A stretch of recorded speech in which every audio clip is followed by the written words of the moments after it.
This is a C.B. Smith. He's a guy that I really, well, he just came onto my radar about the time I got this guitar. This is a D-18 style guitar. It's number 12. Number 12. Seriously, he's only made 12 guitars? Because this thing, God, the workmanship is fabulous.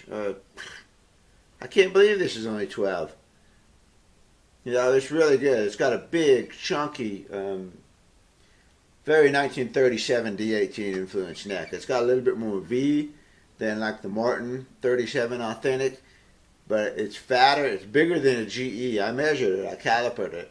It's just a little over 1 3/4 of an inch. I think it was 1 3/4 would be 1.750, and this one was something like 7.80. So it's just a little fatter. It's a big, chunky, hefty neck, but it's a very comfortable neck. It's got a nice taper to it. It does taper, but it's not a, a big dramatic taper. It's a very smooth, nice taper. Workmanship is fabulous. I mean, the little details on this are what get me. Abalone dots on the fingerboard. Most guys would use, white plastic or something. Nothing wrong with that. But the fact that it went to the abalone dots is interesting. It's got the graduated dots on the front of the fingerboard like a pre-war would have. What kind of tuners? The Waverleys? Yeah, they're Waverleys with the small rounded oval buttons, which to me is it's a nice touch. I think the oval buttons are a little more elegant looking, and I like oval buttons. They look good to me. But I mean, the finish, the binding, it's got tortoiseshell binding on it. It's got a narrow bridge on it. I measured the bridge, and it falls right between a D-18 GE and the smallest bridge that I had, which was on a 63. So it's a small trim, pre-war style bridge. It's got a small trim maple bridge plate. The bracing inside is really super clean, nice scalloping. No popsicle brace. It does have an adjustable truss rod. I don't see any, apparent belly on the top. I mean, it's got a little bit, but you got to have some kind of belly. But it's not overbellied at all. Man, it's fabulous. It's got Evo frets on it, and my job was just to do a little bit of the setup on it. And what I found out was the action was a little bit uneven. It was really low on the treble, 60 thousandths of an inch on that high E. Yet the bass was 110. So it was a big jump. The E and the A were both really high, and all the rest of the strings were down here. So you had a big drop off, and all I did was even that out. So this is 93 thousandths, and this is 80. I brought the treble up, brought the bass down, made a more even action. And what that does, that stair step, is it just makes the low E feel higher, and then you go to the treble strings and whoa, they're low. And it's the same sort of thing as when you have a massive taper in the neck. It's the difference that throws you off. If it's fat all the way, you get used to it, So if you have a high action all the way across, you get used to it. But when you go through those big stair steps, especially an uneven one, so it goes whomp and then stays down here, that's what throws you off.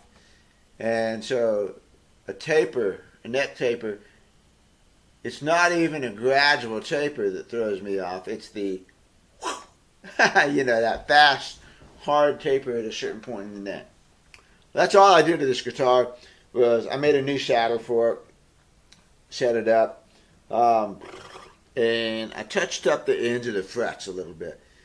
They were like a Martin style bevel where they were just beveled off, and I really prefer the feel of a rounded fret end. So I just took my little file and I curved the fret ends around and then curved the top over a little bit more, so I rounded off the fret ends. I could feel that when I was sliding my hand back and forth. I could feel the fret ends kind of sharp, but they were nice on the fingerboard, so that wasn't the problem. The problem was the edges catching me. Now it was good, not cutting me up or anything, no bleeding. Well, it's a fabulous guitar. I have no idea what the top wood is or anything like that. I don't know if it's torrefied. You guys can find that out. You know, it's mahogany. The back center sheen here is, oh man, that's perfect, you know. He's got to be working with Henderson or somebody. I have to research him. C.B. Smith, I got to look him up, find out how he got good, so fast. Because the workmanship on this is as good as any guitar I've ever seen. Better than most. It's better than most. Better than most Merles I've seen.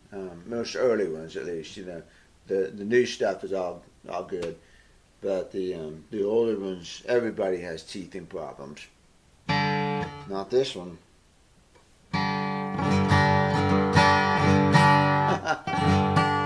You're canning. I mean, it's loud, you know. The tone's a little bit nasally, maybe. Honky. But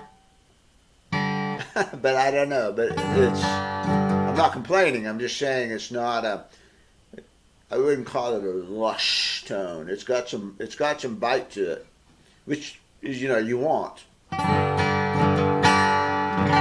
It's loud.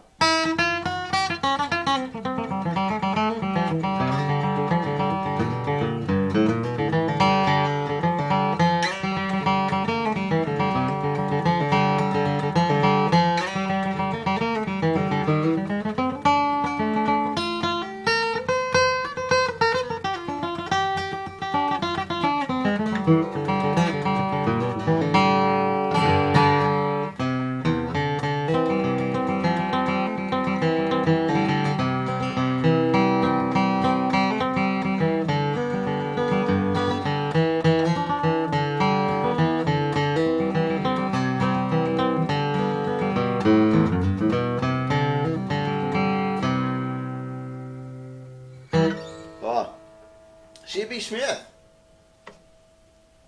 Good job, man. Going home.